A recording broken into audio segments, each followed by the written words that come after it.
이성균 씨가 스스로 목숨을 끊었습니다. 바로 이곳이 서울 종로구 한 공원에서 주차장인데요. 이성균 씨가 목숨을 끊은 그 현장입니다. 이성균 씨 차 안에서 번개탄의 흔적이 나왔습니다. 그리고 또 유가족이 반대해서 부검은 하지 않은 것으로 그렇게 결론이 내려졌습니다. 이성균 씨가 발견되기 18분 전이죠. 서울 강남경찰서에 이성균 씨 매니저가 이성균 씨가 유서 같은 걸 쓰고 집을 나섰다. 차가 없어졌다. 심상치가 않다. 이런 신고를 했습니다. 그래서 이 경찰에서 이 차량 번호, 휴대폰 위치 추적 통해서 이성균 씨를 찾아 나섰고요. 결국에는 이성균 씨의 차량을 발견을 했죠. 그리고 정말 안타까운 거는 이성균 씨가 가족들에게 미안하다. 이것밖에 방법이 없다라는 글을 남겼다고 합니다. 왜 이렇게 이성균 씨는 절망적이었을까요? 이성균 씨가 마약을 투여했다라는 의심을 받고 있습니다. 수사만 무려 3개월째 이어지고 있어요. 10월 19일부터 시작돼서 23일 날 첫 입건을 하고, 그리고 28일 첫 소환 조사를 하고 2차 소환 조사를 하고 3차 소환 조사를 했습니다. 그러던 과정에서 뭐가 되었습니까? 증거가 나오지 않았어요. 간이 검사에서 음성, 그리고 모발 정밀 검사에도 음성, 그리고 이성균 씨는 나는 마약인 줄 몰랐다. 코로 흡입했지만 수면제인 줄 알았다. 나는 몰랐다. 이렇게 얘기하고요. 이성균 씨가 숨지기 하루 전에 억울함을 호소하면서 거짓말 탐지기를 조사해달라라고 요구를 했습니다. 결국에는 자신의 억울함을 호소하면서 이렇게 극단적인 선택을 했는데, 법조인들은 이렇게 말을 하고 있습니다. 간이검사, 정밀검사에서 모두 음성이 나왔는데 공개 소환 3번 하는 거, 이렇게 수사를 무리하게 이어가는 거 이례적이다. 어떻게 보면 망신주기 아니냐. 왜냐면은 여러 가지 검사에서 음성이 나온 사람을 계속 불러대는 겁니다. 그래서 아무리 주목도가 높은 연예인 사건이라 하더라도 경찰이 무리하게 수사를 했다. 이런 비난도 있고요. 검찰 관계자도 이런 이야기를 합니다. 저런 정도의 구체적인 진술이나 증거가 나왔으면 피의자 보호를 위해서라도 빨리 신병처리를 했어야 되는 건데, 이 지드래곤이 무혐의를 받았잖아요. 그러면서 이 경찰이 지드래곤에게 당한 망신을 이성균 씨에게 뒤집어 씌우는 거 아니냐. 이런 의혹도 있습니다. 그리고요, 이 경찰청 간부도 심지어 이런 얘기합니다. 비유적으로 표현하자면 죽이 될지 밥이 될지 모르는 상황인데 불에 안 치기도 전에 이 사실을 대외적으로 알려버렸다. 그리고 이성균 씨 조사할 때마다 관련 내용들이 언론에 나오고, 또 이성균 씨 계속 포토라인을 썼습니다. 연예인들이 포토라인 쓴다는 게 보통 일이 아니에요. 더더군다나 현재까지는 어떤 증거가 없기 때문에, 증언만 있기 때문에 무죄거든요. 이렇게 포토라인을 설 때 연예인들은 마치 범죄인이 되는 것처럼 그렇게 고개를 숙여야 했습니다. 물론 이성균 씨가 이 마약을 투여하지 않았다는 건 아니지만 이 인간으로서 받아야 될 기본적인 권리를 보장받지 못했다. 커뮤니티에는 이성균 씨가 왜 버티지 못하고 극단적인 선택을 했냐라고 생각하는 사람들은 봐라. 이런 글이 있습니다. 이성균 씨가 무슨 일이 있었습니까? 이성균 씨가 술집 마담에게 협박을 당했죠. 아주 가깝게 지낸 이 마담에게 3억 원 넘게 돈을 뜯겼습니다. 그리고 경찰에 신고를 했더니 이성균 씨를 마약범 취급했다. 그리고 경찰 조사 받기 전에 언론에 이 사실이 공개가 됐고, 한의검사 음성 나오자 정밀검사 봐야 된다. 이런 기사가 나왔고, 정밀검사 음성 나오자 다리털로 다시 해야 된다. 기사가 나오고, 다리털 검사 음성 나오자 무게가 모자라다. 다시 해야 된다. 또 음성 나오자 신종 마약은 검출이 안 된다. 이런 기사가 나왔다. 그 사이에 이성균 씨 사실상 모든 일에서 제외가 됐습니다. 이 출연한 작품 공개 연기됐고요. 출연을 검토 중이던 작품 또한 이성균 씨를 배제하게 됐고, 또 광고 끊겼고 위약금 나왔습니다. 이 금액만 여러분들 거의 100억에 가깝다고 해요. 그래서 이성균 씨가 이 피해 금액에 대한 이야기도 유서에 썼다. 그리고 조사받을 때마다 연예인들 가장 싫어하는 포토라인 설치해서 사진 찍게 하고, 밤샘 조사 나올 때도 이 기자들 계속 상대해야 됐고, 사생활 관련 카더라 언론에 계속 나왔고, 여러분들 지금 KBS 보도에도 지금 문제가 있습니다. 이 KBS 언론 보도도 이성균 씨가 지금 협박한 이 마담과 나눈 전화 통화 내용이 공개가 됐어요. 왜냐면 두 사람이 가깝게 지냈습니다. 그래서 이성균 씨가 돈을 뜯어낸 마담에게 자신의 마음을 고백하는 그런 내용들, 통화 내용들을 KBS에서 보도를 했고요.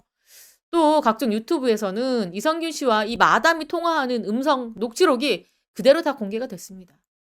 그래서 이성균 씨가 그런 부분 때문에 너무너무 힘들어했다고 해요. 그러니까 모든 것들이 지금 사생활이 다 털린 상황이었죠. 여기 보시면 이성균 씨의 유서입니다. "어쩔 수 없다. 이것밖에 방법이 없는 것 같다. 그러니까 극단적인 선택을 할 수밖에 없는 상황이다." 이렇게 유서에 썼고요. 그리고 이런 것도 있습니다. "광고나 영화 위약금이 너무 커서 미안하다. 왜냐면 이거는 이성균 씨가 극단적 선택함으로써 위약금을 물어줘야 될 그런 상황은 가지 않았지만 그래도 자신 때문에 피해를 보는 그 광고주들 그리고 영화 관계자들에게 너무너무 미안한 마음이 있었던 것 같습니다." 이런 내용들을 아내인 전혜진 씨에게 남겼습니다. 연예계는요, 그야말로 초상집입니다. 이성균 씨 비보에 "심장이 멈추는 것 같이 고통스럽다."라는 반응도 나오고 있어요. 이성균 씨가 평소 그 성격이 굉장히 서글서글하고 아주 유쾌한 성격이라고 해서 주변에 지인도 많습니다. 여러 연예인들이 "안타깝다." 이렇게 지금 그런 반응을 쏟아냈고요. 특히 이성균 씨와 가깝게 지냈던 절친 조진웅 씨는 몸을 가누지도 못할 정도로 굉장히 슬퍼했다고 합니다. 지금 여기 보면요. 상주에 전혜진 씨, 아내 전효진 씨 이름이 올라갔고요. 또 형 2 명, 누나 1 명 이렇게 있는데 자녀들도 공개를 하는 경우가 많은데 자녀들의 이름을 뺐습니다. 전혜진 씨가 이성균 씨가 이런 사건이 나자 첫째는 유학을 가 있는데 이 둘째마저도 부랴부랴 유학을 보낸 상태였습니다. 그리고 그 이후에 이런 사건이 터졌고 또 결국에는 이성균 씨가 극단적인 선택을 하자 이 아이들 이름도 여기에 올리지 않았습니다. 그만큼 아이들만큼은 이 아버지 비극에 거리를 뒀으면 하는 엄마의 바람이 아닐까 싶습니다. 지금요. 이성균 씨의 이 빈소를 찾아오는 연예인들 어마어마한 연예인들 진짜 딱 이름만 들어도 알 만한 배우들이 다 왔습니다. 뭐 유재명, 설경구, 고영표, 유준열, 조정석, 이창동 뭐 등등등등 영화 감독들도 찾았고요. 또 아까 말씀드린 것처럼 조진웅 씨, 송영규 씨는 슬픔에 몸을 가누지 못했다고 합니다. 그리고 조정석 씨도 찾아서 눈물을 펑펑 흘렸다고 합니다. 그리고 하정우 씨 왔고요. 이정재, 정우성, 전도연, 고경표, 문성근 우리나라 영화를 대표하는 그런 배우들이 굉장히 많이 찾았습니다. 뭐 이성균 씨 같은 경우에는 드라마 그리고 영화 이 다양하게 활동을 했어요. 특히 여러분들 너무나 잘 기억하시겠지만 기생충에 출연을 해서 또 이성균 씨가 미국 할리우드 영화제에서도 이 무대에 서기도 했습니다. 이게 영화인이라면 세계 영화인들이라면 누구나 꿈꾸는 그런 무대에도 섰던 어떻게 보면 이성균 씨의 커리어의 정점이었습니다. 그리고 드라마로서도 나의 아저씨라는 드라마에 출연을 해서 역시 이성균은 연기파다라는 인생 드라마까지 찍었는데 이성균 씨가 이렇게 커리어 정점에 이렇게 엄청난 사건에 휘말려서 극단적인 선택을 했다는 거. 영화사에서도 큰 비극이 아닐까 싶습니다. 그리고 여야 할 것 없이 이성균 씨의 보도에 질타를 하고 있습니다. 방통위원장 후보 뉴스 가치가 없었다. 하지만 이성균 씨 보도가 너무 많이 됐고요. 또 특히 KBS가 이성균 씨와 마담이 나눈 사적인 대화를 보도를 했어요. 여당은 국가가 바로잡아야 된다. 야당은 선정적인 보도였다. 질타를 받고 있습니다. KBS가. 국민의힘이든지 더불어민주당이든지 한 목소리를 냈습니다. 자, 국민의힘은요. 김병우 의원, KBS는 범죄 사실과 연관이 있다고 볼 수 없는 내용을 방송했다. 고인이 생을 지속할 수 없을 정도의 모멸감을 느끼게 했다. 국가가 문제 제기하고 바로잡아야 된다. 그리고 더불어민주당의 박찬대 의원은 이성균 씨 관련 이 보도가 석 달간 2,872건에 달한다. 특히 이성균 씨의 사생활이 무차별적으로 폭로가 됐다. 과연 이게 뉴스의 가치가 있는 것이냐? 그리고 KBS가 선정적 보도를 했다. 공영방송으로서 심각한 문제다. 공영방송 KBS가 이렇게 이 사적인 내용을 공개한 거는 다분히 시청률을 의식한 그런 자극적인 보도가 아닐까 싶습니다. 좀 창피한 짓을 했죠.